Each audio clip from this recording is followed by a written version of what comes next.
Moi, de tête, je me souviens de MeToo, de Panos, de Méli-Mélo et Chaussettes. Vraiment, j'avais hâte de les voir. Et puis, c'est une parenthèse, finalement, dans ce milieu. Et puis, qui redonne un peu le sourire. Et surtout pour ceux qui doivent y rester longtemps et qui n'ont pas forcément toujours de la visite non plus.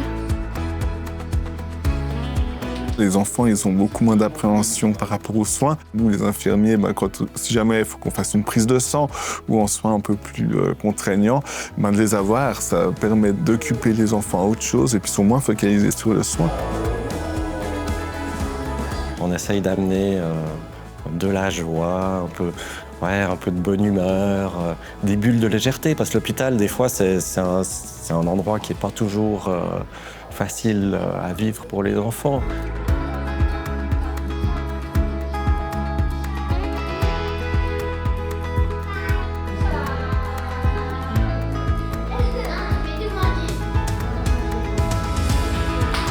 J'étais angoissée, j'avais déjà envie de partir assez rapidement.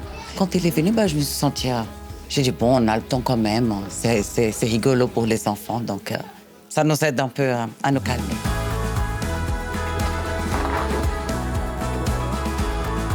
C'est un impact positif sur nous. On peut compter dessus pour des moments où on ne sait pas trop comment détourner l'attention.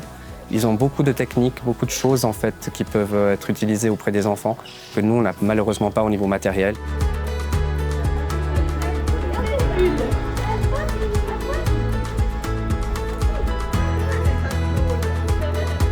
En tant que parents, c'est rassurant pour nous en fait. Ce moment qui est un peu difficile, un petit peu où on s'inquiète et tout ça, ça s'est transformé en magie et puis pour les enfants, il va faire son rêve.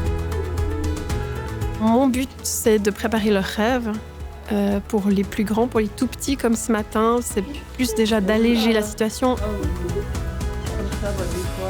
C'est beaucoup plus facile quand les docteurs rêves sont là. Les enfants sont beaucoup plus calmes. On les endort de façon plus détendue.